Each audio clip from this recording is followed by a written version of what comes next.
우리가 지금 마태복음을 수요일 날 보고 있는데 원래 순서대로 본다면 오늘 내용은 가룟 유다가 예수님을 대박하는 겁니다. 그리고 난 다음에 베드로가 그 상황 속에서 객기를 부립니다. 우리 예수님 아무도 못 잊고 가 칼로 말거기를 자르지 않습니까? 그런데 예수님께서는 정말 무능하게 돌아가시려고 하십니다. 그런데 그 속에서도 베드로야, 이러면 안 돼. 네가 여기까지 참아야 돼. 온유함을 보여주십니다. 자, 예수님의 제자 12명 가운데 가룟 유다가 스승인 제자를 팝니다.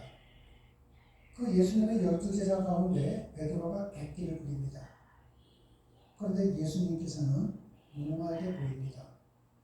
이것을 이해하기 위해서 오늘 말씀을 좀 다른 걸 보려고 하는 겁니다. 원래 한 6시 정도만 하더라도 마태복음 보려고 했습니다. 그런데 1시간 정도 남겨두고 지금서부터 우리 성도님들이 이해하기 위해서는 반드시 이 말씀이 필요하지 않을까 강하게 밀려오는 마음으로 그냥 급하게 말씀을 좀 간략하게 요약을 해서 준비를 해봤습니다. 출애굽한 이스라엘 백성들이 시내 광야 다발에 이르렀을 때였습니다. 그때 그들은 하늘에서 내리는 만나를 먹고 있었을 때였습니다. 그때는 메추라기는 떨어지지 않았습니다. 그러자 이스라엘 백성들은 하도 만나만 먹다 보니 하늘에서 떨어지는 만나를 진저리가 나서 못 먹겠다고 하는 겁니다. 왜 우리에게는 고기를 주지 않느냐고. 이럴 바에야 이집트에 그대로 있는 것이 더 나을 뻔했다고 출애굽 자체를 후회하면서 원망하고 울부짖었습니다. 왜 교회에 나오면 하지 말라는 게 그렇게 많은가? 다른 사람들은 바람도 피기도 하고, 다른 사람은 술도 먹기도 하고, 다른 사람들은 자기가 좋아하는 것, 또한 주일이 아니라 일요일이라는 개념으로 가족들과 함께 정말 쉬기도 하고 놀러도 가기도 하는데 왜 우리한테는 이렇게 정말 통제하는 것이 많은가? 이럴 바에는 마지막 내가 죽을 때쯤 돼갖고 아멘 하고 천국 가고 그 전까지는 내가 내 편한 대로 사는 게 어떨까? 예배당에 나올 때 후회하는 분들도 있을 수 있습니다. 이건 우리 교회를 기준으로 하는 것이 아니라 대한민국을 기준으로 하는 겁니다.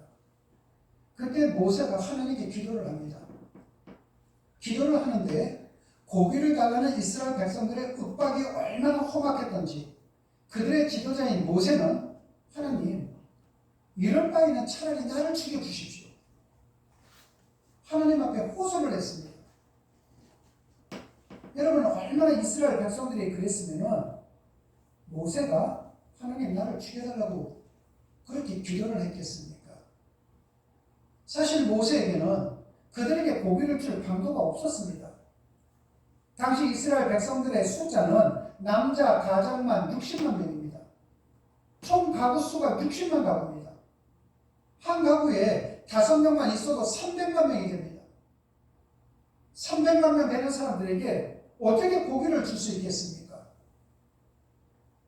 여러분, 이스라엘 백성들의 윽박지르는 기세에 눌린 모세가 하나님 앞에서 차라리 나를 죽여달라고 호소한 모세, 저는 그 심정 이해합니다.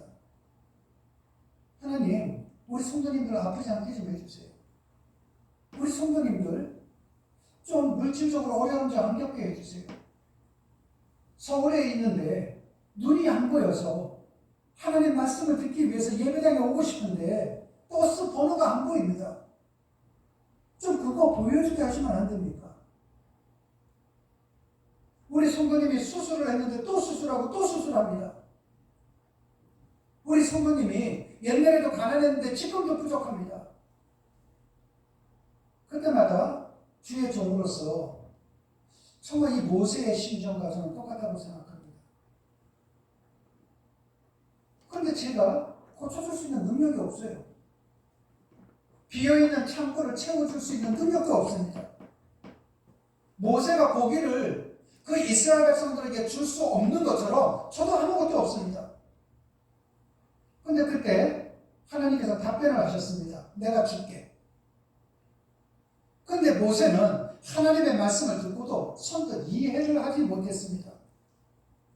300만 명에 이르는 그 무리들에게 단 한 번 고기를 주는 것도 불가능한 일처럼 보이는데 그들이 신물이 나도록 한 달 동안 계속 고기를 준다는 겁니다.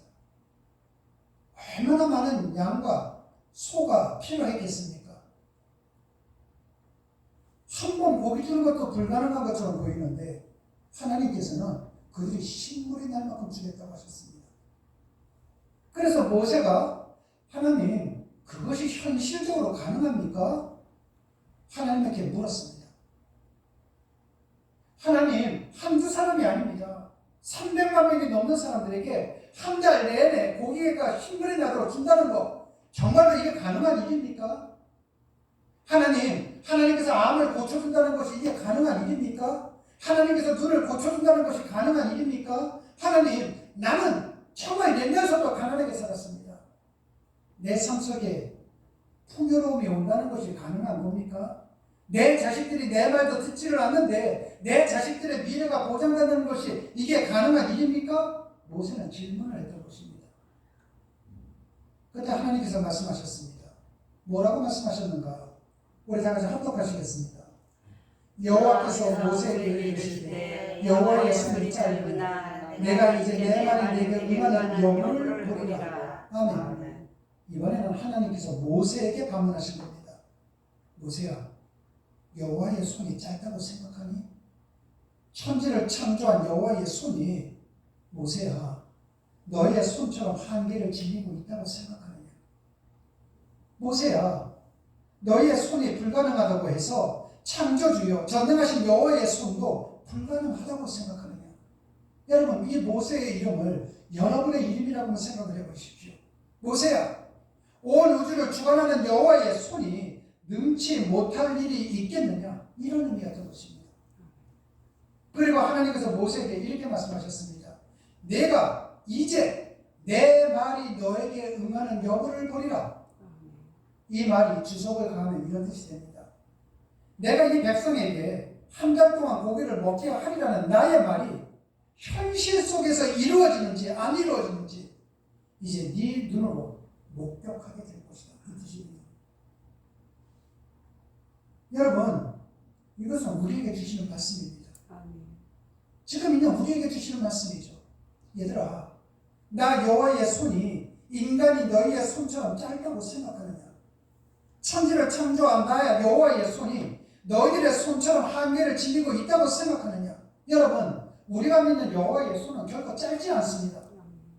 우리가 믿는 하나님께서는 이 죽음의 광야가 우리를 삼키지 못하도록 우리를 지켜주실 뿐만이 아니라 이 광야 너머의 가나안으로 우리를 이끌어 가실 만큼 하나님의 손은 결코 짧지 않고 충분히 깁니다. 여러분, 우리가 믿는 천지를 창조하신 하나님의 손이 어떤 손입니까? 전능하신 손이십니다. 우리가 믿는 하나님의 손은 우리의 눈물을 닦아주시는 그 손, 이 세상 그 어느 비단감보다도 부드러운 손이십니다. 하나님의 손은 그 손바닥에 우리의 이름이 새겨진 섬세한 사랑의 손길이기도 합니다. 그 하나님의 손이 지금 저와 여러분, 우리와 함께하고 계십니다. 그 하나님께서는 과거에도 우리와 함께하고 계셨고 지금도 함께하고 계시고 하나님의 손은 앞으로도 우리와 함께 하시면서 우리의 삶을 새롭게 가다듬어 주실 것입니다. 이 하나님의 손이 이 죽음의 광야를 넘어 가나안을 향한 새로운 소망과 생명의 길을 우리 앞에 뚫어주실 것입니다. 그래서 그 하나님의 손 안에서만 우리의 날은, 우리 자녀들의 날은 언제나 새 날로 엮어질 수밖에 없습니다. 모세에게 여호와의 손이 짧으냐 하고 반문하셨던 하나님께서 오늘 우리에게 이사야서 41장 10절 말씀을 통해서 이렇게 말씀하고 계십니다.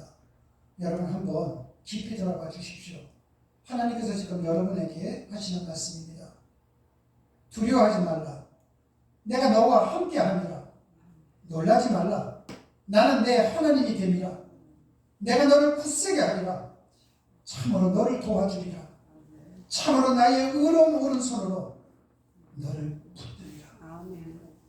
이 하나님의 음성을 온전히 믿음으로 인해 우리에게 허락한 인생 이 나날을 내가 믿는 하나님의 손은 결코 짧지 않음을 체험하는 그러한 날이 될 수가 있다는 것입니다. 여러분, 하나님을 믿으실 때 진짜로 믿으십시오. 여러분들의 머리로 믿는 것이 아니라 여러분들의 가슴으로, 중심으로 믿으실 때 여러분이 믿는 하나님의 손은 충분히 깁니다. 그러나 내가 만약에 형식적이요 순간적으로 믿는다면 하나님의 손은 여러분에게 짧게 다가갈 것입니다. 그 여호와의 하나님의 손이 나보다 먼저 가면서 그 긴 손으로, 전능하신 손으로, 사랑의 손으로 나를 붙들어주고 내 자녀들의 삶 속에 미래와 희망의 길을 열어줄 것인가?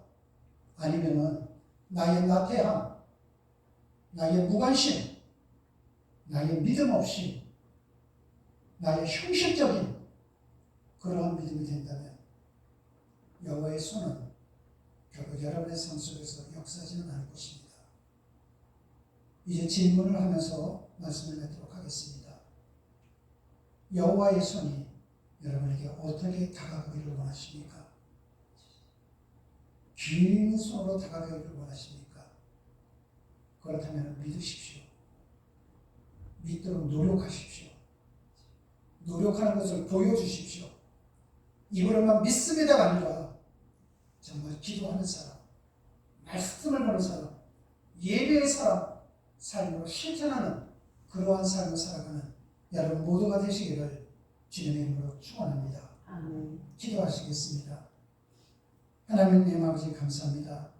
천지를 창조하신 하나님의 그 손으로 우리와 함께 하시니 정말로 감사를 드립니다.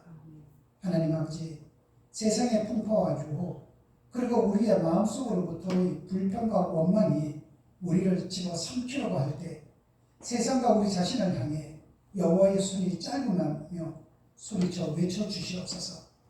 그 하나님의 음성을 들을 수 있는 우리가 되게 도와주시옵소서. 우리의 신앙이 형식적인 신앙이 아니라 우리의 중심으로 드리는 진짜 신앙이 됨으로 인하여 여호와의 손은 짧지 않고 여호와의 손은 길다는 것을 우리의 삶 속에서 체험하며 살아갈 수 있도록 은혜를 베풀어 주시옵소서. 아멘. 주님 고맙습니다. 예수님 이름으로 기도드렸습니다. 아멘.